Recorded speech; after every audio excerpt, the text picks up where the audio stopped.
আবু জাহেল রাসূলের অতীত বর্তমান ভবিষ্যৎ জানে কিনা? যে উনি যে সত্য বলনেওয়ালা এবং সত্য বলবে জানে। খালি এখানেই শেষ না। এরপর আবু জাহেল বলেন মুহাম্মদ আল্লাহর এক আল্লাহর কথা বলে এটাও সত্য, মুহাম্মদ নিজেকে রাসূল দাবি করে এটাও সত্য, মুহাম্মদের কোরআন সত্য, মুহাম্মদের ধর্ম সত্য। সুবহানাল্লাহ। এই কথা বলার পরে আবু জাহেলের বন্ধু আবু জাহেল বলতেছে, বিশ্ববাটপাত, তুই আমার কাছে দরজা লাগাইয়া বলতেছিস মুহাম্মদ সত্যবাদী, মুহাম্মদ যা বলে সব সত্য বলে, তাহলে তুই দরজা লাগাইছিস কিরে? হ্যাঁ, দরজা লাগাইছিস কেন?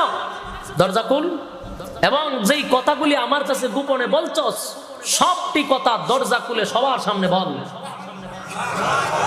কে কারে কয়? আবু জাহেলের বন্ধু আবু জাহেল বল, তুই যে সত্য কথা দরজা লাগাই আমারে একা একা বলছস, ঠিক এই সত্য কথাটা দরজা খুলে সবার সামনে বল।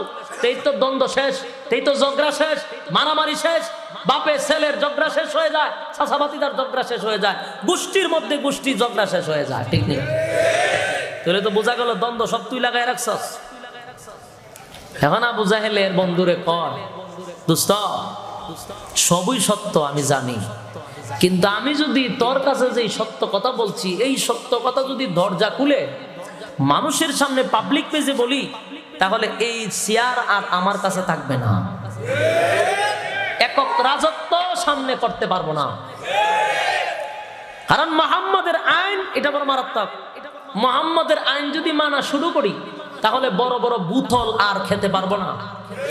মুহাম্মাদের আইন যদি মানতে থাকি তাহলে ক্লাবে নারী নিয়ে নাচানাচি করতে পারবো না।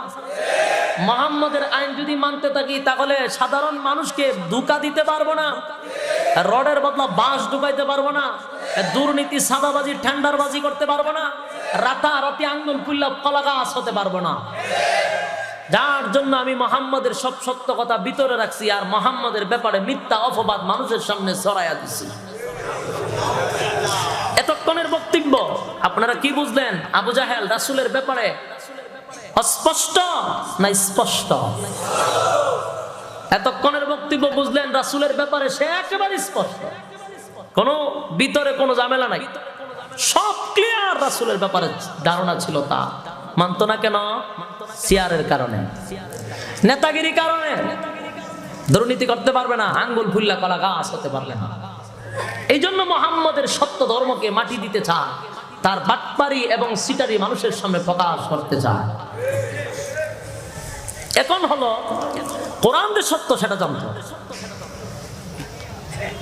ধর্ম সত্য জানতো। আমাদের দেশের আবু জাহেলের কিছু ছেলেপেলা আছে, তারা কোরআন শুনে না, কোরআন শুনতেও দেয় না। আর তদানীন্তন সময়ের যে আবু জাহেল সে কিন্তু কোরআন শুনতো। সুবহানাল্লাহ বলে। রাত চুপি চুপি রাসূলের তেলাওয়াত শোনার জন্য বসে থাকতো। সুবহানাল্লাহ। কেন? কোরআনের মজা আছে, কথা কয় না? কোরআনের কি আছে? কোরআন বড় মজা। আপনি গান, একটা গান 3, 4, 5 বার বললে আর এটার কোনো মজা থাকে না, এটা কিন্তু বিরক্ত লাগে। একটা সঙ্গীত বলেন, যত সুরেই গাক 3-4 বার বললে আর মজা লাগে না। মানুষ বলতে বাধ্য হয় যে এটা বাইটা পাল্টান, অন্য একটা পড়েন।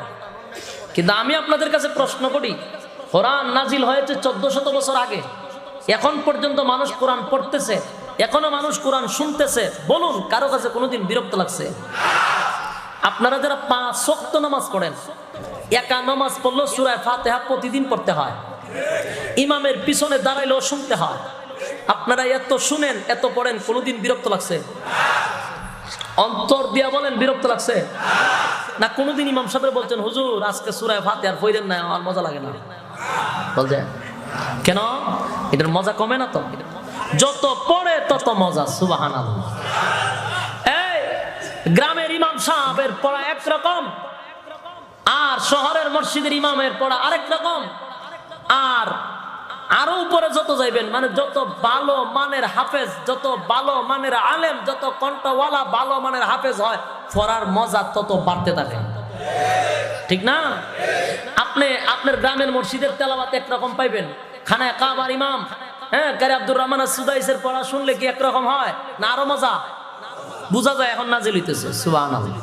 কিন্তু কোরআন তো একটাই, কিন্তু মজা ভিন্ন ভিন্ন। সুবহানাল্লাহ বলে না? আজ পর্যন্ত বিরক্ত লাগছে আপনাদের কাছে? যত শুনি তত মজা। সুবহানাল্লাহ বলে। আলহামদুলিল্লাহি রাব্বিল আলামিন আর-রাহমানির রাহিম মালিকি ইয়াউমিদ্দিন।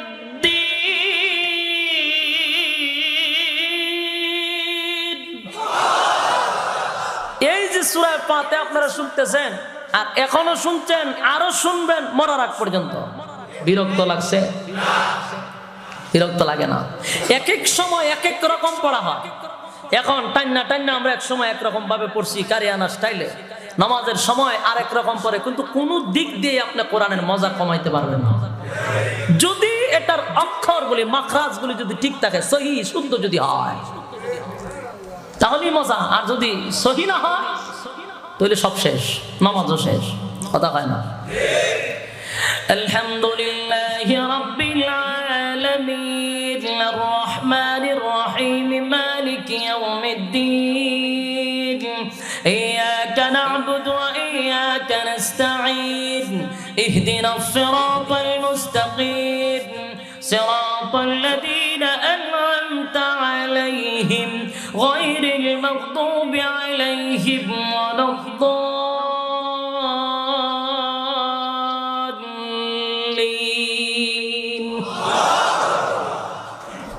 দুইটা রকম হয়ে গেল তেলাওয়াত। এরপরে আপনি পড়েন তারাবির সিস্টেমে, আলহামদুলিল্লাহি রাব্বিল আলামিন আর-রাহমানির রাহিম মালিকি ইয়াউমিদ্দিন ইয়্যাকা না'বুদু ওয়া ইয়্যাকা নাস্তাঈন ইহদিনাস সিরাতাল মুস্তাকিম সিরাতাল লাযীনা আন'আমতা আলাইহিম গায়রিল মাগদুবি আলাইহিম ওয়ালাদ-দাল্লিন।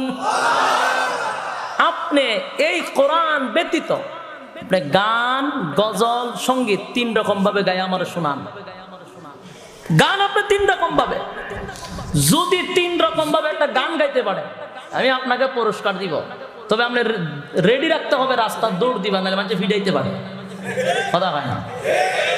কারণ গান তার সারেগামার থেকে যদি আপনি বাহির হয়ে যান, এরপরে ভিন্ন সুর যদি আপনি নিতে চান, তাহলে এটার গান থাকে না, এটা একটা ফাজলামি হয়ে যায়, তামসা হয়ে যায়। ঠিক কি না? এই অপারেটর কই? সাউন্ড আর একটু তুলেন, আর একটু তুলেন, সাউন্ড আর একটু তুলেন, বক্সে বাড়ান, বক্সে বাড়ান। শ্রোতার যদি সহ্য না হয় তাহলে আমাদের একটু ঘুরাইয়া দেন, আমার লাগবে আওয়াজ। বিরক্ত হইতেছে আওয়াজে? এত না, এত না, একটা লিমিট আছে। এই আওয়াজের সমস্যা হয়, আওয়াজ বেশি হলে আমার আওয়াজ বেশি হবে। কথা বুঝতেছেন? যাক, এতটুক থাক, কমায়েন না, সাউন্ডটা একটু লিমিটে রাখেন। সম্মানিত শুধুই এখন আসুন, আমি আপনারা সময় দিলাম, বাড়িতে যাইবেন গিয়া একটা গানটা তিন রকম গায়েন। যদি এটা মজা হয় তাহলে আমার কাছে ফোন দিয়ে। তবে কেউ সামনে গায়েন, একা একা গায়েন, কারণ কেউ সামনে গেলে ভিডিও গাইতে পারেন, অথবা মানুষ পাগলও বলতে পারে। যেমন আমি আপনার একটা এক্সাম্পল দিয়ে দিই। আমাদের দেশে একজন গায়িকা বর্তমান সংসদে গান গায়, এরকম একজন গায়িকা, উনি একটা গান বাই করছিল, ফাইট্টাজা গান। আপনারা এলাকা শুনছেনই গান, সারা দেশ কিন্তু ফাটাইছে। এই ফাইট্টাজা গানটা আপনি তিন রকম ভাবে গাইতে পারবেন। যদি কেউ টান না গাইতে চায় তাহলে ফাইট্টাজা কয়ে টান দিতেই, ঠিক না? যদি গন্না হুজুর আমি একটু তাড়াতাড়ি পড়ুন, তাহলে কিরকম হইব? ফাইট্টাজা ফাইট্টাজা ফাইট্টাজা ফাইট্টাজা ফাইট্টাজা ফাইট্টাজা হয়ে যাবো। কথা কন, ঠিক নেই? তাহলে আপনি কোন ভাবে গাইবেন? যেদিকে গাইবেন সৌন্দর্য আসবে না, বরং মানুষ বিরক্ত হবে আপনার প্রতি, কারণ সারা গামা লইরে গেছে গা, আর মজা হবে না। কিন্তু আসুন আমার কোরআনের কাছে, কিভাবে পড়তে চান আপনি, কোন ভাবে পড়তে চান, খালি শুধু আপনি সহি রাখবেন, শুধু সহি ভাবে পড়বেন, যেদিকে টান দিবেন মজা কমবে না, বরং বাড়বে। সুবহানাল্লাহ। এটাই হলো মুজিজা। সমস্ত নবী রাসূলগণ চলে গেছেন, তাদের মুজিজা উঠে গেছে, আর রাসূল চলে গেছে কিন্তু রয়ে গেছে কোরআনের মুজিজা কিয়ামত পর্যন্ত। এটা মজা কমবে না, এটা মজা কি হবে না, কমবে না। কিন্তু আপনি মানুষের বানানো এগুলার মজা থাকে না। সুবহানাল্লাহ। তে আবু জাহিল্লা চুপি চুপি রাসূলের কোরআন তেলাওয়াত শুনতো। কোরআন তেলাওয়াত চুপি চুপি শুনতো, কেন? এটার মধ্যে মজা পাইতো। তো একদিন আবু জাহেলের সাথীরা বলতেছে, রে আবু জাহেল, প্রতিদিন আমাদের কাছে মুহাম্মদের বিরোধিতা করস, মুহাম্মদ রে পাগল পাগল বইলা আমাদের কাছে অপব্যাখ্যা করস, আর রাত্রের বেলা চুপি চুপি মুহাম্মদের কণ্ঠের কোরআন তেলাওয়াত শুনস, কারণটা জানতে চাই। দৌড়ে লেছে এটা ৩-৪ জনে, এর লোকেরাই। কোন কারণে দিনের বেলা মুহাম্মদের বিরোধিতা করস, রাত্রের বেলা মুহাম্মদের কণ্ঠের তেলাওয়াত শুনস, জানতে চাই। আবু জাহেল হঠাৎ করে ভয় পেয়ে গেল, ঠিকই তো আছে, সারাদিন খালি মুহাম্মদের বিরোধিতা করি, আর রাত্রের বেলা লুকাইয়া যদি কোরআন তেলাওয়াত শুনি, দিনের বেলায় তার বিরুদ্ধে অপপ্রচার করলে আমার কথার কেউ দাম দিবে না। তার সাথীরা বলে, আরে আবু জাহেল, বল কেন তুই দিনের বেলা বিরোধিতা করস, রাত্রের বেলা কেন রে মুহাম্মদের কোরআন তেলাওয়াত শুনস? আবু জাহেল ডাক দিয়া বলেন, আমি ওই কাবার কসম করে বলি, মুহাম্মদের তেলাওয়াত শোনার জন্য আমি চুপি চুপি রাত্রের বেলায় বসে থাকি। তার কারণ হলো মুহাম্মদ যে তেলাওয়াত করে রে, এটাই এত মজা, এত মজা, এত মজা। আমি কত গান শুনলাম, কত মিউজিক শুনলাম, কত বাজনা শুনলাম, কোরআনের মতো মজা আমি কোনোদিন এত মজা পাই নাই। মুহাম্মদের কণ্ঠের তেলাওয়াত না শুনলে রে রাত্রে ঘুম হয় না। এই বক্তব্য আবু জাহেলের বক্তব্য। আর এখনকার আবু জাহেলদের বক্তব্য হলো কোরআনের আওয়াজ শুনলে নাকি শব্দ দূষণ হয়। এটি আগের আবু জাহেলের চেয়ে বড় আবু জাহেল এখনকার আবু জাহেল। শহরে নাচ গান হয়, কনসার্ট হয়, নাচানাচি, খালি ডান্স তো পারলো, ডান্সের আওয়াজ শোনা যায়, ডিজে বাজানো হয়, শব্দ দূষণ হয় না। কোরআনের মাহফিল শহরে হইলে মাইক বন্ধ করো, মানুষের ঘুমের ডিস্টার্ব হয়, আর এগুলা শব্দ দূষণ, এগুলা দণ্ডনীয় অপরাধ, বিভিন্ন কথা বলতে চায়, এটার দ্বারা বোঝানো হয় আমি আবু জাহেলের চেয়ে বড়। আবু জাহেল কিন্তু কোরআনের তেলাওয়াত শুনতো, মজা পাইতো। এই জন্য প্রতি রাত্রে লুকাইয়া লুকাইয়া আবু জাহেল রে তেলাওয়াত শুনতো। দিনের বেলা নবীর বিরোধিতা করত, রাত্রের বেলা আল্লাহর হাবিবের তেলাওয়াত শুনত। আবার মাঝে মধ্যে আবু জাহিল্লা মক্কা নগরীর যারা বেশি শিক্ষিত ছিল, পণ্ডিত, মাঝে মধ্যে পণ্ডিত ছিল, যারা কবি ছিল, তাওরাতের আলেম ছিল, তাদের কাছে আবু জাহেল গিয়া বলতো, সাবধান, মুহাম্মদের কাছে দাঁড়াও কেউ যাইবা না, কারণ মুহাম্মদ যে তেলাওয়াত করে গো, এটা মন্ত্র শুনলে মানুষ তার প্রতি পাগল হয়ে যায়। সাবধান, তোমরা মুহাম্মদের কাছেও যাইবা না, মুহাম্মদের মন্ত্র শুনবা না। এরকম একজন রে বুঝাইছে, ওনার নাম হলেন তুফাইল রাদিয়াল্লাহু তাআলা আনহু নামক একজন সাহাবী। উনি তখন ঈমান আনে নাই, উনি একজন কবি।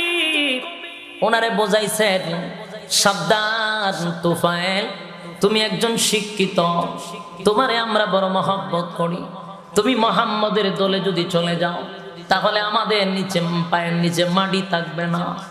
সাবধান, মুহাম্মদ কিন্তু মন্ত্র পড়ে, আর এটা যা শোনে মানুষ তার জন্য পাগল হয়ে যায়। এই কথা বলার পরে তুফাইল রাদিয়াল্লাহু তাআলা আনহু বলেন, আমি তাদের কথা শুই না, এক পর্যায়ে ভয় পেয়ে গেলাম। আমি কোনোদিন মুহাম্মদকে দেখি নাই, মুহাম্মদের তেলাওয়াত শুনি নাই, তাই আমি কানের মধ্যে তুলা দিয়ে রাখতাম সব সময়, যেন কোথাও থেকে তেলাওয়াত আমার কানে না আসে। বলুন হেদায়েতের মালিক কে? আরো জোরে বলেন কে? হেদায়েতের মালিক আল্লাহ। আবু হযরত তুফাইল রাদিয়াল্লাহু তাআলা আনহু কানের মধ্যে তোলা লাগায়া যাইতেন, কেন? যেন মুহাম্মাদুর রাসূলুল্লাহ সাল্লাল্লাহু আলাইহি ওয়াসাল্লামের তেলাওয়াত যেন ওনার কানের ভিতরে না ঢুকে। জীবনে কোনোদিন নবীরে দেখে নাই, অজান্তে একদিন তিনখানা কাবার সামনে দিয়া যাচ্ছিলেন, আর সেই মুহূর্তটা আমার হাবিব মহাগ্রন্থ আল কোরআন তেলাওয়াত করে। আমার নবীর তেলাওয়াত এত সুন্দর, আরে পৃথিবীর সবচেয়ে সুন্দর কণ্ঠ দিয়েছিল আমার আল্লাহ দাউদ নবীরে। কিতাবে আসছে দাউদ নবীর আল্লাহ যা দিছে গো, আমার নবীরও তা দিছে। আমার নবীরে যা দিছে পৃথিবীর আর কোন নবীর আল্লাহ তা দেয় নাই। দাউদ নবীর কণ্ঠ থেকে আমার নবীর কণ্ঠ আরো সুন্দর। আল্লাহর হাবিব যখন তেলাওয়াত করতে লাগলেন, তেলাওয়াত যখন করতে লাগলেন, হযরত তুফাইল রাদিয়াল্লাহু তাআলা আনহু বলেন আমি রাস্তা দিয়া যাই, হঠাৎ করে আমার কানের ভিতরে এই আওয়াজটা ঢুকে গেল, তোলার নিচে বেদ করে আওয়াজ ঢুকায়া দিল কে? তোলার ভিতরে বেদ করে ঢুকে গেল, আওয়াজ যখন ঢুকে গেল, তুফাইল রাদিয়াল্লাহু তাআলা আনহু বলেন যেই মাত্র কোরআনের আওয়াজ আমার কানের ভিতরে ঢুকছে রে, আমি জায়গায় দাঁড়ায়া গেছি, জায়গায় দাঁড়ায়া গেছি, আর আমি যেন অবাক হয়ে গেছি। এত মজার আওয়াজ কোথা থেকে আসে, এত মজা? তুফাইল রাদিয়াল্লাহু তাআলা আনহু বলেন এই আওয়াজটা কোথা থেকে আসতে যে চতুর্দিকে তাকাই, একটা পর্যায়ে আমি কানের ভিতর থেকে থুলাগুলি মাটিতে ফেলে দিলাম। এমনি দেখি কোরআনের আওয়াজ আমার কানের ভিতরে ঢুকতেছে, আর আমি তো মূর্খ নয়, আমি একজন শিক্ষিত মানুষ, আমি অর্থ বুঝি। মুহাম্মদ যে তেলাওয়াত করে আমি তার প্রত্যেকটা কথা বুঝতেছি অর্থ সহ। এত মজার কথা, এটা কোনোদিন মন্ত্র হতে পারে না। আর যে কথাগুলি বলতেছে এই কথাগুলি মানুষের বানানো হতে পারে না। কোরআন কিন্তু ছন্দ মিলাইয়া মিলাইয়া, কথা কোন ঠিক নেই, প্রত্যেকটা আয়াত দেখবেন খুব মিল কইরা। আলহামদুলিল্লাহি রাব্বিল আলামিন, এরপরে দেখবেন আর রহমানির রহিম, মালিকি ইয়াউমিদ্দিন, ঠিক নেই? একটার সাথে একটা মিল আছে না? আর রহমান, এরপরে আল্লামাল কোরআন, এরপরে খালাকাল ইনসান, মিল আছে না নাই? আরে এরপরে দেখবেন মিল আছে, একটার সাথে আরেকটার বড় মিল। আর উনি দেখতেছেন, উনি যে পড়তেছে একটার সাথে আরেকটার বড় মিল, আর অর্থ সহকারে জুড়ে কোন সুবহানাল্লাহ। তুফাইল রাদিয়াল্লাহু তাআলা কোরআনের আওয়াজ শোনার পরে উনি সাথে সাথে চিৎকার দিয়া বলে না, এত সুন্দর, এত সুন্দর তেলাওয়াত, এত সুন্দর কথা, না রে এটা মানুষের বানানো হতে পারে না, এটা নিশ্চয়ই আসমানি কথা, এর মধ্যে সন্দেহ নাই। আর কে পড়ে এত মজা, এত মজা, আমার জিন্দেগিতে এত মজার সুর আমি কোনোদিন শুনি নাই। পাগল পাগল হইয়া আল্লাহর নবীরে তালাশ করতে লাগলেন। হঠাৎ করে নবীর সামনে গিয়া তুফাইল রাদিয়াল্লাহু তাআলা আল্লাহর নবীর চেহারা মুবারকের দিকে তাকাইলেন। যেই মাত্র নবীর চেহারা মুবারকের দিকে তাকাইছে, হযরত তুফাইল রাদিয়াল্লাহু তাআলা চেহারার দিকে তাকাইয়া চিৎকার মারতে লাগলেন আর বলতে লাগলেন আমি সাক্ষ্য দিতেছি, আমি সাক্ষ্য দিতেছি। এমনি উনি পড়তে লাগলেন লা ইলাহা ইল্লাল্লাহু মুহাম্মাদুর রাসূলুল্লাহ, জোরে জোরে কোন সাল্লাল্লাহু আলাইহি ওয়াসাল্লাম। তুফাইল রাদিয়াল্লাহু তাআলা বলেন নবী গো, আমি তাওরাত কিতাব পড়েছি, আমি ইনজিল কিতাব পড়েছি। তাওরাতের বর্ণনা অনুযায়ী আপনি জামানার পয়গম্বর, এর মধ্যে কোনো সন্দেহ নেই। কারণ তাওরাতের মধ্যে আপনার নাক মোবারক কেমন হবে, চক্ষু মোবারক কেমন হবে, আপনার গঠন মোবারক কেমন হবে, চুল মোবারক কেমন হবে, এভরিথিং সব দেওয়া আছে। আর আমি এর বর্ণনা অনুযায়ী আপনার চেহারার দিকে তাকায়া দেখলাম আপনি হলেন সমস্ত নবী কুলের সম্রাট।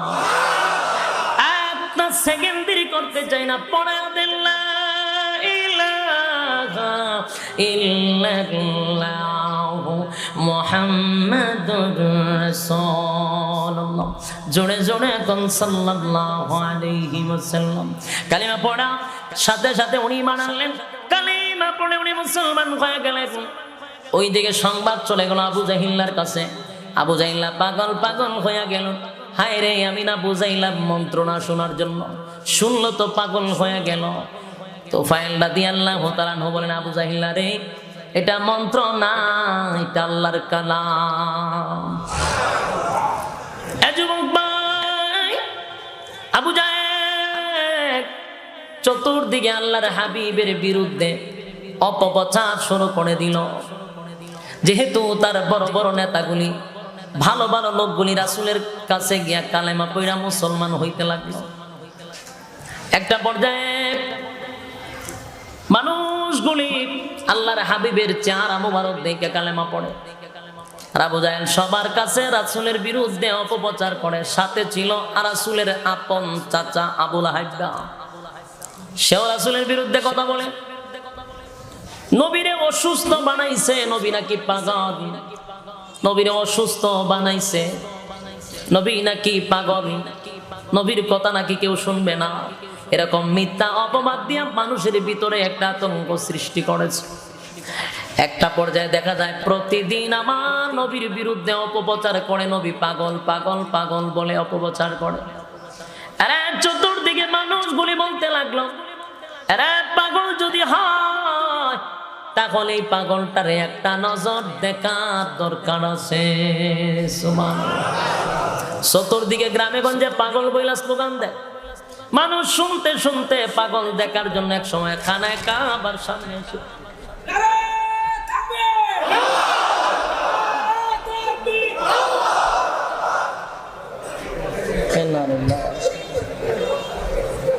দুঃখ পাইছে, দুঃখ পাইছে না, ব্যথা পাইছে। জিকির করেন লা ইলাহা ইল্লাল্লাহ। ব্যথা পাইছে, ব্যথা পাইছে।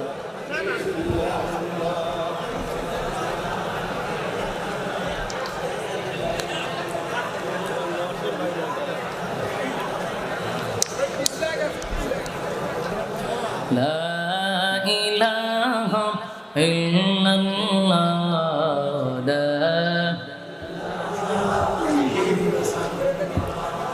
লা ইলাহা ইল্লাল্লাহ, লা ইলাহা ইল্লাল্লাহ, লা ইলাহা ইল্লাল্লাহ মুহাম্মাদুর রাসূলুল্লাহ সাল্লাল্লাহু আলাইহি ওয়াসাল্লাম। কথাগুলি মনোযোগ দেন। উনি ব্যথা পাইছে, মুরব্বী মানুষ, আর আপনারা কিলকিলায়া হাসতেছেন। আফসোস আপনাদের জন্য। একজন মুরব্বী মানুষ ব্যথা পাইছে, এটার ব্যথায় ব্যথিত হওয়ার দরকার, কিন্তু আপনারা হাসতেছেন। বোঝা যায় খুব আনন্দ আপনারা। মানুষের বিবেক বিবেচনা কিছু নেই। আপনারা বাবা যদি ফিরে তখন কিতা করতেন? আপনিও হাসতেন, হাসতেন তো নির্লজ্জ হলে তো আমরা হাসমই। আরে ভাই, কথাগুলি দিলের কান লাগাই শোনেন। আল্লাহর হাবিব রাহমাতুল লিল আলামিনের ব্যাপারে মানুষ পাগল পাগল বলে স্লোগান দেয়। একটা মানুষের ব্যাপারে যদি বেশি বেশি বেশি অপবাদ দেওয়া হয়, একটা সময় ওই মানুষটারে দেখার মন চায়। কথা হয় না? যেমন উলামায়ে কেরাম, উলামায়ে কেরামদেরকে রাষ্ট্রীয়ভাবে সংসদে দাঁড়ায় আমাদেরকে জঙ্গি ঘোষণা দেওয়া হয়। আমাদেরকে জঙ্গি ছাড়া কোনো গালি দেয় না, খালি কয় জঙ্গি জঙ্গি কইতে কইতে বহির্বিশ্ব পর্যন্ত খেফায়া দিছে। সংসদে দ্বারা এক মৌলবাদী জঙ্গিবাদেরকে থামাইতে। এই জঙ্গি জঙ্গি স্লোগান শুনতে শুনতে গ্রামে গঞ্জের মানুষগুলা একটা সময় নিয়ত করছে জঙ্গিদেরকে দেখতে হবে। তাই আমাদের ওয়াজ শোনার জন্য এখন দূর দূরান্ত থেকে মানুষ আসে। আপনারা দেখছেন আল্লামা মামুনুল হক সাহেব যেখানে যায় লক্ষ মানুষের সমাগম সেখানে হয়। কোন কারণে? জঙ্গি দেখতে যায়। তোমরা না জঙ্গি জঙ্গি বলে অপবাদ দিছ, এখন জঙ্গি দেখতে গিয়া মামুনুল হক যেখানেই যায় সেখানেই লক্ষ মানুষের ভিড় হয়ে যায়। ঠিক তেমনি ভাবে আল্লাহর হাবিবকে পাগল পাগল পাগল বলে একেবারে সমাজ নামাজ সব নষ্ট করে দিয়েছে। মানুষগুলি বিরক্ত হইয়া এক সময় নিয়ত করছে পাগলটারে দেখা দরকার। যেখানে এমপি মন্ত্রীরা পাগল কইরে সেই পাগলটা ছোট পাগল না, আন্তর্জাতিক খ্যাতি সম্পন্ন পাগল। ঠিক নেই? আমরা মৌলবীর ওয়াজ আগে বেশি মানুষ শুনতো না, মানুষ ব্যস্ত থাকতো। যখন দেখে এমপি আমরা নিয়ে কথা কয়, মন্ত্রী আমরা নিয়ে কথা কয়, ওরে বাপরে বাপ নর্তকী আফাও আমরা নিয়ে কথা কয়, তখন মানুষ কয় কেনারে এরার নিয়ে এত মাথা ব্যথা, তাদের এই লোকটারে দেখা দরকার, লোকটারে দেখা দরকার। ওই মানুষ এখন ভিড় জমায়, ঠিক না? আল্লাহর নবীরে পাগল পাগল বইল, জায়গায় জায়গায় নবীর বিরুদ্ধে অপপ্রচার। একটা সময় মানুষ বলে পাগলটারে দেখতেই হবে। এক সময় মানুষ দলে দলে দলে দলে পাগল দেখার জন্য খানায় কাবার কাছে আসছে। খানায় কাবার সামনে যে দাঁড়াইয়া তাকায়া দেখে আল্লাহর হাবিব মহাগ্রন্থ আল কোরআন তেলাওয়াত করে। নবীর তেলাওয়াত শুনতেছে আর খানায় কাবার সামনে নবীজি দাঁড়ায় আছে। নবীর চেহারা দেখে তারা যে তাকাইছে আর চোখের পলক লড়ে না। আমার নবী কত সুন্দর ছিল, পৃথিবীতে আল্লাহ এমন সুন্দর আর কাউকে বানায় নাই। সুবহানাল্লাহ, কিয়ামত পর্যন্ত আর বানাবে না। তাহলে কেমন সুন্দর, এই যে তাকাইছে 7 দিনের কিদা পর্যন্ত নিবারণ হয়ে যায়। আল্লাহ নবী বলে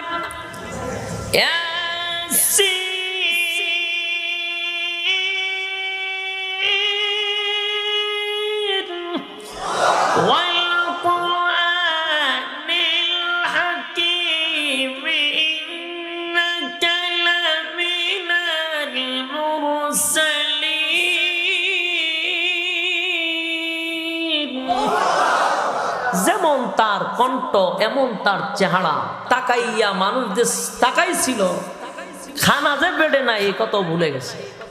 সুবহানাল্লাহ, সব ভুলে গেছে। কেন? নবীর চেহারা মুবারক দেখতেছে আর তারা চোখের পানি ছাড়তেছে। সুবহানাল্লাহ। আর চিৎকার দিয়ে বলতেছে না, বিশ্বাস করি না, বিশ্বাস করি না, এমন লোক কোনদিন পাগল হতেই পারে না। সুবহানাল্লাহ, বিশ্বাস করতে পারি না, এমন লোক কোনদিন পাগল হতে পারে না। যেই লোকের চেহারার দিকে তাকাইয়া পেটের কিদা পর্যন্ত নিবারণ হয়ে যায় রে, যার কণ্ঠের তেলাওয়াত শুনে পাগল হয়ে গেছি। ইনি পাগল হয় কেমনে? আমরা নিজেরাই তো ওনার প্রতি পাগল হয়ে গেছি। সুবহানাল্লাহ, লা বিশ্বাস পাগল হতে পারে না। আল্লাহর হাবিবে দেখার জন্য আয়েশা মানুষ দলে দলে কালেমা পয়রা মুসলমান। আবু জাহেলের মেজাজ গরম হয়ে গেছে। যত বিরোধিতা করি তত গালি, নবীর কাছে কালেমা পয়রা মানুষ মুসলমান হয়। ঠিক কিনা বলেন? বাংলাদেশের ইতিহাস থেকে আমরাও দেখছি যত মৌলবাদী জঙ্গিবাদী বইলা অপবাদ দেওয়া হইতেছে তত আলেমদের জনপ্রিয়তা বাড়তেছে। জনসমর্থন কমে না, আগের থেকে তেড়াবল বাড়ছে। ঠিক কিনা বলেন? খানা এটা বাড়বে, কমবে না। আবু জাহিল চাইছিল রাসূলের ইজ্জত কমানোর জন্য, কিন্তু আর বাড়ছে। কথা কয় না? এবার লাগছে আবু জাহেলের ওই যে আল্লাহর হাবিবের আপন চাচা আবু লাহাব, লাগছে আবু লাহাবের বউ উম্মে জামিল। সবাই মিলে নবীর পিছনে লেগে গেল। আল্লাহর নবীর পিছনে এমন ভাবে লাগলো, নবীরে পাগল পাগল বইলা মানুষের সামনে রাসূলকে অপমান করার চেষ্টা করে। এই একটা পর্যায়ে আল্লাহর হাবিবকে মানুষ এমন ভাবে গালমন্দ করতে লাগলেন, কিন্তু শারীরিক কষ্ট দিতে পারে না, কারণ রাসূলের আরেক চাচার নাম হলো আবু তালেব। আবু তালেব ছিল তদানীন্তন সময়ের সর্দার, সবচেয়ে বড় সর্দার। আবু তালেবের সামনে দাঁড়াইয়া কথা বলার সাহস কারো ছিল না। আর সেই আবু তালেবের ঘরে ছিল আল্লাহর হাবিব সুবহানাল্লাহ। আবু তালেব রাসূলকে নিজের সন্তানের চেয়েও বেশি ভালোবাসতেন, কলিজার থেকে বেশি ভালোবাসতেন। এই আবু তালেব যতদিন দুনিয়ার জমিনে ছিল ততদিন আল্লাহর নবীর শরীরে কেউ টাচ করার সাহস পায় নাই। কথা বুঝতেছেন? কেন? আবু তালেব রাসূলকে কলিজার থেকে বেশি ভালোবাসতো। আর তাদের একটা ভয় ছিল, আবু তালেব যতদিন বেঁচে থাকবে ততদিন রাসূলের শরীরে টাচ করার সাহস কারো নাই, সাহস পাইতেছে না। না, আবু তালেব এমন এক ব্যক্তিত্ব, সবাই তারে ভয় পাইত। এখন শুধু রাসূলের বিরুদ্ধে কথাই বলতে পারে কিন্তু আঘাত করতে পারে না। আবু তালেবের কাছে একবার বিচার দিছে, আবু জাহিল্লা, আবু লাহাব সবাই মিলে বিচার দিছে। আরে আবু তালেব, তোমার ভাতিজা বাপ দাদার ধর্মের মধ্যে সুনকালি মারছে। সারা জীবন আমরা 360 জন খোদারে মানছি, তোমার ভাতিজা একজন খোদার কথা কয়। আমরা সহ্য করতে পারতেছি না, তুমি তার সঠিক বিচার করো, না হয় আমরা আইন নিজের হাতে তুলে নিব না। আউযুবিল্লাহ। আবু তালেব রাসূলকে গিয়ে বললেন, ভাতিজা, মক্কা নগরীর বড় বড় লিডার তোমার বিরুদ্ধে আমার কাছে বিচার দিছে।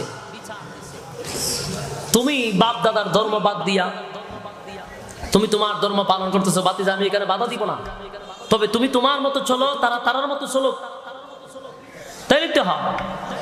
রাসূল বললেন, চাচা, আমাকে আল্লাহ যেই কাজের জন্য দুনিয়ায় পাঠাইছেন সেই কাজ করার জন্য আমি আসছি, এই মিশন নিয়ে আমি আসছি, চুল পরিমাণ আমি পিছপা হব না।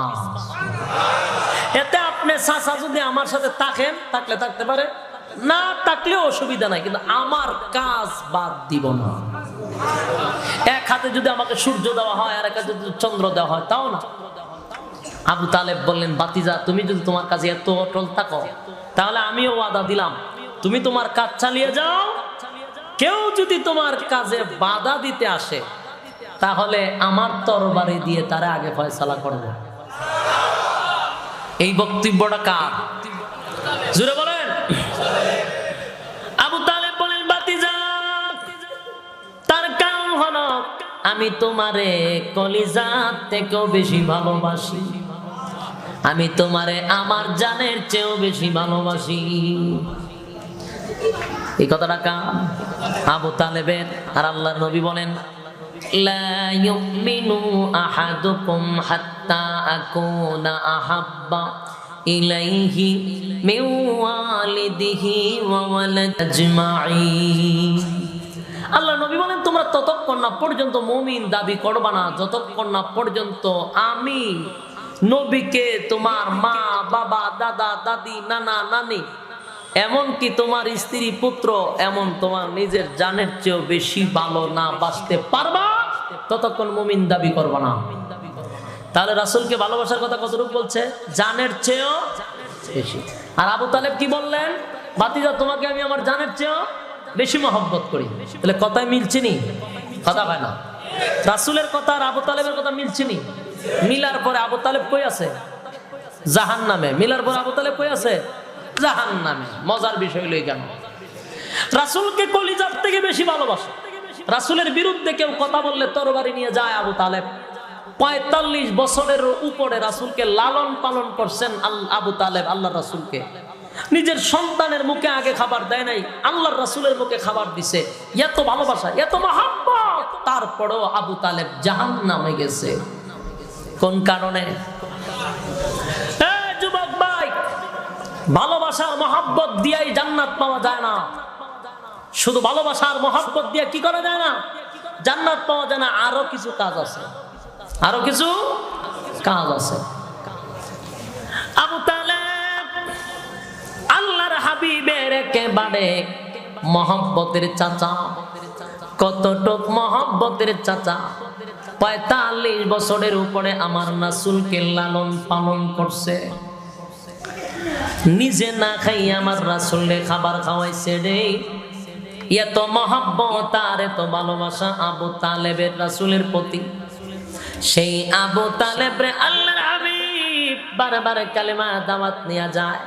যেদিন মারা যাবে সেদিন আল্লাহর নবী গিয়া বলেন, চাচা গো একবার শুধু আমার সঙ্গে পড়েন লা ইলাহা ইল্লাল্লাহু মুহাম্মাদুর রাসূলুল্লাহ সাল্লাল্লাহু আলাইহি ওয়াসাল্লাম। একবার শুধু কালেমাটা পড়েন, কিয়ামতের কাঠির ময়দানে আমি আপনার জন্য সুপারিশ করতে পারবো। আর যদি কালেমা না পড়া মারা যান, চাচা গো আমি রাসূল হইয়াও আপনার জন্য সুপারিশ করতে পারবো না, কারণ বেঈমানের জন্য সুপারিশ করা হারাম। আল্লাহর হাবিব দিল মাকা দরদ লইয়া, কলিজা পড়া হৃদয় লইয়া রাসূলের সামনে গিয়া বলেন, প্রাণের চাচা একবার শুধু কালেমাটা পড়েন, কারণ আপনি আমার সবচেয়ে বেশি মহব্বতের একজন চাচা।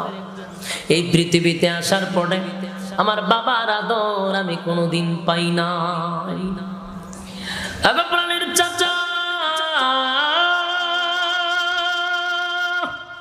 এই পৃথিবীতে আসার পরে আমি আমার বাবার আদর পাই নাই গো, আমি আমার মায়ের আদর পাই নাই।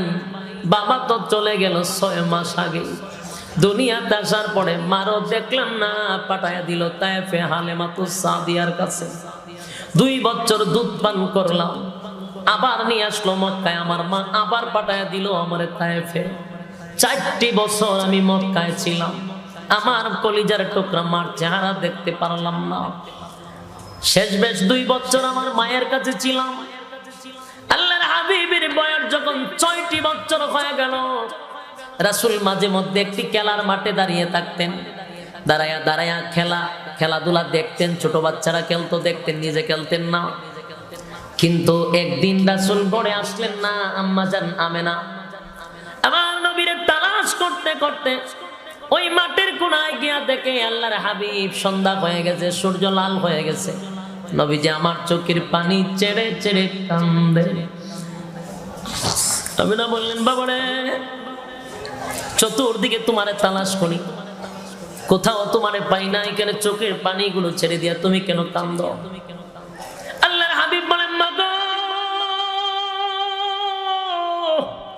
আমার কান্নার কারণ হলো গো মা, আমার কলিজায় বড় দারুণ ব্যথা লাগছে গো মা, আমার বড় কষ্ট লাগছে গো মা।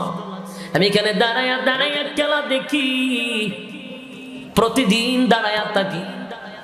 যেদিন সন্ধ্যা হয়ে যায় প্রত্যেকের বাবা আসে, সবাইকে কুলে নেয়, চুমু দেয়, আব্বু আব্বু বলে কুলে নিয়ে বাড়ি চলে যায়।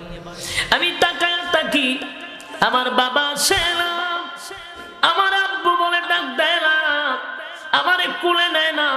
মাগো তুমি তো একদিনও আমার বাবার কথা বললা না, আমারে কেন বাবাই কুলে নেয় না, আমারে কেন চুমু দেয় না? এই জন্য আমি ব্যথায় ব্যথিত হইয়া কান্দি। আমি না কথা বলার সাথে সাথে চোখের পানি গুলো ছেড়ে দিয়া কান্না, আর বলে, বাবারে পুরাতন আগুন আমার কলিজায় জ্বালায়া দিছ রে বাবা। আয় তোর দাদা আব্দুল মুত্তালিবের কাছে তোর নিয়ে যায়। আব্দুল মুত্তালিবের কাছে নিয়ে বলেন, বাবা আপনার নাতি আপনার ছেলে আব্দুল্লাহর কথা আমার জিজ্ঞাসা করে, পুরাতন আগুন জ্বালায়া দিছে আপনার নাতি, আপনি যদি অনুমতি দেন আপনার নাতিরে লইয়া আমি একটু মদিনায় যাব, আপনার সন্তান আব্দুল্লাহর কবরটা একটু জিয়ারত করে নিয়ে আসব।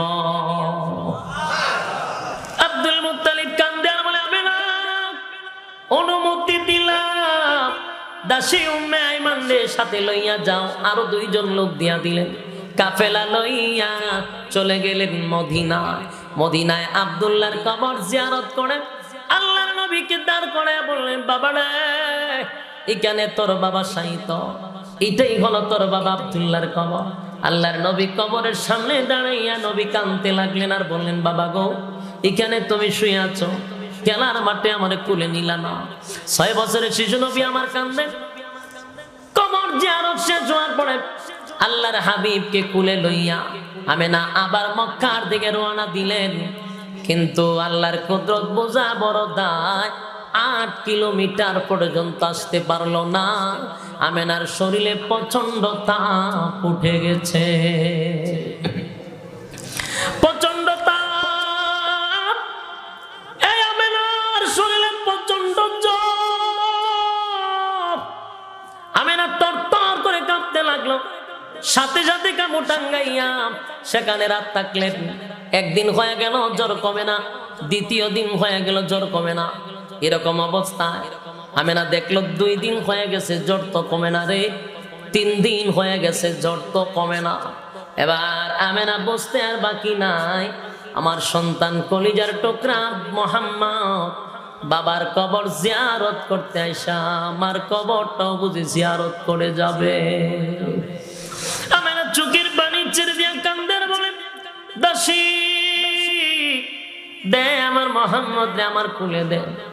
আমেনা আল্লাহর হাবিব রে বুকে জড়ায়া দুইটা কান্দের বলে, বাবা রে আসছিলি তোর বাবার কবর জিয়ারত করার জন্য, মা রে তোমার লইয়া যাইতে পারবি না, মার কবরটাও জিয়ারত করে যাবি। চুমু দেয় আর কান্দে। 6 বছরের বাচ্চারে জড়ায় দুইটা কান্দে। কিছুক্ষণ পরে দেখা যায় আমেনা পৃথিবী ছেড়ে চিরদিনের জন্য বিদায়। এর যুবক ভাই, এই 6 বছরের শিশু আল্লাহর হাবিব বাবার কবর জিয়ারত করতে আইসা রাস্তার মধ্যে মারে হারাইল। এটা এক হৃদয় বিদারক ঘটনা, এমন মর্মান্তিক ঘটনা। ম্যাডাম নবী এত কষ্ট করলেন, মারে শেষ পর্যন্ত সেখানে দাফন কাফন করলেন। এখানে মারে দাফন কাফন কইরা মক্কার দিকে রওনা দিল। ওই দিকে আব্দুল মুত্তালিব দাদা বৃদ্ধ মানুষ বারবার পাহাড়ের উপরে উঠা তাকায়া দেখে আমার মা আমেনা কাফেলা লইয়া কেন আসে না, 3 দিন হয়ে গেল, এত দেরি হওয়ার তো কথা না। কান্না শুরু করলেন। হঠাৎ করে তাকায়া দেখে দূর, বহু দূর থেকে একটা কাফেলা দেখা যায় গো। এবার আব্দুল মুত্তালিব সামনে গিয়া দাঁড়াইলেন আরেকটা পাহাড়ের উঁচু টিলা। সেখানে দাঁড়াই একটা চিৎকার মেরে বলেন, কোথায় রে আবু লাহাব, কোথায় রে আবু তালেব, আমার কলিজার টুকরা সন্তান তোরা কোথায়? আয় রে কাফেলার দিকে তাকায়া দেখ, আমার কপাল আবার আগের মতো পড়ে গেছে। কাফেলার দিকে তাকায়া দেখ, ওই কাফেলার মধ্যে আমার মা আমেনার দেখা যায় না গো, আমার মা আমেনার দেখা যায় না। আমার সন্তান ব্যবসা করতে গিয়া মদিনায় মারা গেছিল, আমার মা আমেনা স্বামীর কবর জিয়ারত করতে গিয়া কাফেলার মধ্যে দেখা যায় না রে। আব্দুল মুত্তালিব পাগলের মতো ওই কাফেলার দিকে দৌড়াইতেছে। আল্লাহর হাবিব 6 বছরের শিশু বাচ্চা দাদারে দেখা নবী দৌড়া, দাদা নবীরে দেখা দৌড়া। এবার আল্লাহর হাবিব জড়ায় বিরাট কান্দের বলে, দাদা বাবার কবর জিয়ারত করতে গিয়া গো মারে লইয়া আসতে পারলাম না গো দাদা, মারে লইয়া দিয়া রাইতে পারলাম না। বাবার কবর জিয়ারত করতে গিয়া মারো সেখানে কবর দিয়া জিয়ারত করে আসছি। দাদা নবীর দৌড়ায়া দৌড়া কান্দে রে। সেদিন থেকে আমার নবী 6 বছরের শিশু দাদার কাছে কিছুদিন ছিল। দাদাও মরণাপন্ন বৃদ্ধ হয়ে গেছে, বেচারা মরণাপন্ন। একদিন সব সন্তানগুলিকে একত্রিত করে বলে, আরে আমার সন্তানেরা, আমি দুনিয়ার জমিনে বাঁচবো না, আমার দিলে সাক্ষী দেয়, কিন্তু আমার নাতির 6 বছর, আমার নাতির বাবাও নাই মাও নাই, আমার দাদ নাতির মাও নাই বাবাও নাই, বাইলাই বোন নাই, কেউ নাই, কার কাছে রাইকা যাইব? কে আমার নাতিরে সান্ত্বনা দিবে? 10টা ছেলের মধ্যে বাছাই করে আবু তালেবের কাছে আল্লাহর নবীরে সেদিন আব্দুল মুত্তালিব দিয়ে যায় আর বলেন, আবু তালেব রে, আমার নাতি কলিজার টুকরারে তুই বড় মহব্বত করবি, কোনোদিন কষ্ট দিবি না, মহব্বত করবি। সেদিন থেকে আবু তালেব রাসূলকে লালন পালন করতে গিয়া 45 বছরের উপরে রাসূলকে লালন পালন করেছে। জোরে জোরে কোন সুবহানাল্লাহ।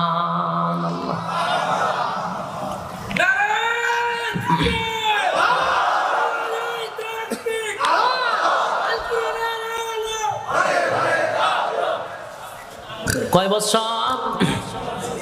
45 বছরের উপরে লালন পালন করতে লাগলেন।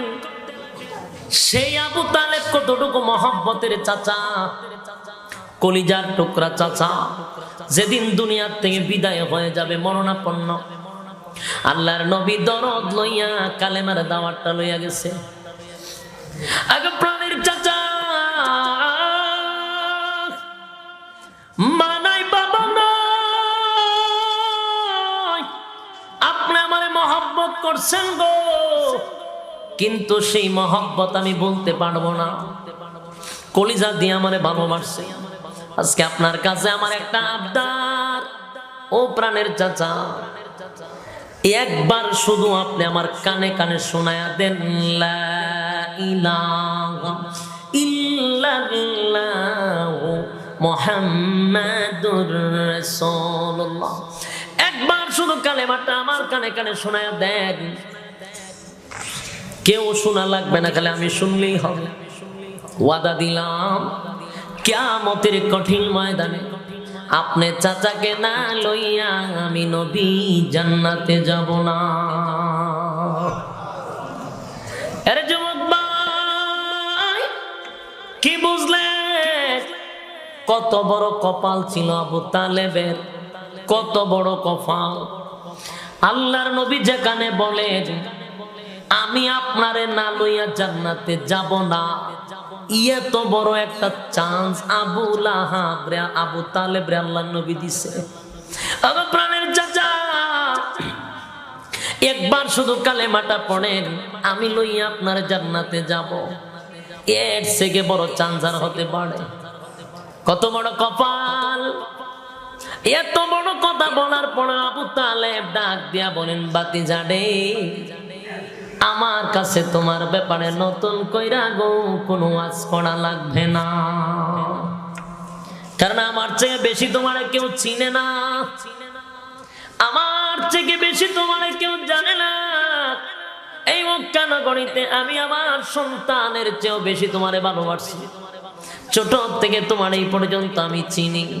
বাতিজা রে, আমি সব জানি, সব জানি, এমন কি জানি তুমি যেই কালেমার দাওয়াত দাও, যে আল্লাহর কথা বলো, তোমার আল্লাহ সত্য, এর মধ্যে কোনো সন্দেহ নেই।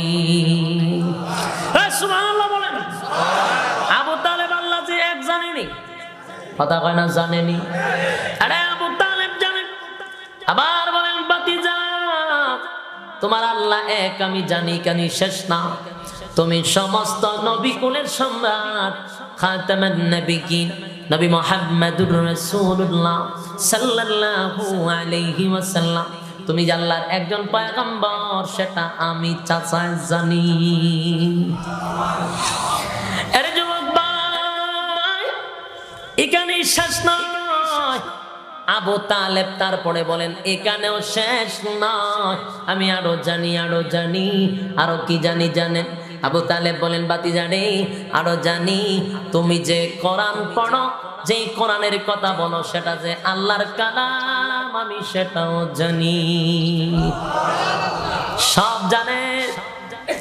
এরপরে আবু তালেব বলেন, বাতিজা, এখানেই শেষ নয়, আমি আরো জানি, তোমার কালেমা পড়লে চিরস্থায়ী জান্নাতের ভিতরে থাকবো, সেটাও জানি। তোমার কালেমা না পড়লে গো চিরস্থায়ী জাহান্নামী হব, সেটাও আমি জানি। এজুরে বলেন, জানে কি জানে না? এজুরে বলেন, জানি না জানে না? জানে। এবার আসুন, হেদায়েতের মালিক কে বলছে? বলছিলাম? ইয়াদ আছে তো? আল্লাহ কেন হেদায়েত দেয় আর কেন হেদায়েত দেয় না, কথাগুলি বোঝানোর জন্য এখান পর্যন্ত আসছে। এবার আবু তালেব বলেন সব জানি, ঠিক আবু জাহিল্লাও সব জানতো। কথা হয় না? আবু জাহেল সব জানতো, আর আবু তালেবে বলে বাতিজা সব জানি। কিন্তু মাঝখানে উমর কেন হেদায়েত পাইল? এটার কারণ হলো উমর রাসূলের ব্যাপারে কিছু জানতো না। তারা যেমনে বলতো উমর সেমনে লাফাইতো। রাসূলের ব্যাপারে না জানা লাফাইতো, রাসূলের ব্যাপারে জানতো না। যেদিন উমর কোরআনের তেলাওয়াত শুনছিল, সেদিন থেকেই উমর মানার চেষ্টা করা শুরু করছে। আল্লাহ তারে হেদায়েত দাইলা দিছে। তাহলে যারা হেদায়েতের রাস্তা তালাশ করে না, আল্লাহ তাদেরকে হেদায়েত দেয় না। এবার আসুন আবু তালেবের জায়গা। আবু তালেব বলেন সব জানি, সব জানি। আল্লাহর নবী বলেন বাতিজা, আল্লাহর নবীকে বলেন বাতিজা রে, আমি সব যাই না শুই না, তোমার কালেমাটা পড়তে পারলাম না। যদি তোমার কালেমা পড়ি, ওই যে আবু জাহিল্লা বৈশা রইছে, আবু লাহাব বৈশা রইছে, আমি মইরা গেলে তারা মানুষের কাছে গিয়া বলবে সর্দার হইয়া বাতিজার ধর্ম গ্রহণ কইরা মারা গেছে, বাপ দাদার ধর্মের মধ্যে সুনকালি মারছে। এই অপবাদ আমি আবু তালেব বরদাস্ত করতে পারবো না। তাই আমি যাই না শুই না তোমার কালেমাটা গ্রহণ করলাম না, যাই না শুই না তোমার জাহান্নামটাই গ্রহণ করলাম না। আউযুবিল্লাহ। বলো না আবু তালেব জানতো কি জানতো না? যাই না শুই না সিদ্ধান্ত কি নিল? জাহান্নাম। জুড়ে বলেন যাই না শুই না সিদ্ধান্ত। রাসূলের প্রতি ভালোবাসা কম ছিল? কথা কয় না? আরে ভালোবাসা ছিল, কিন্তু আল্লাহর নবীর কালেমা পড়ে নাই, শুধু নেতৃত্বের জন্য।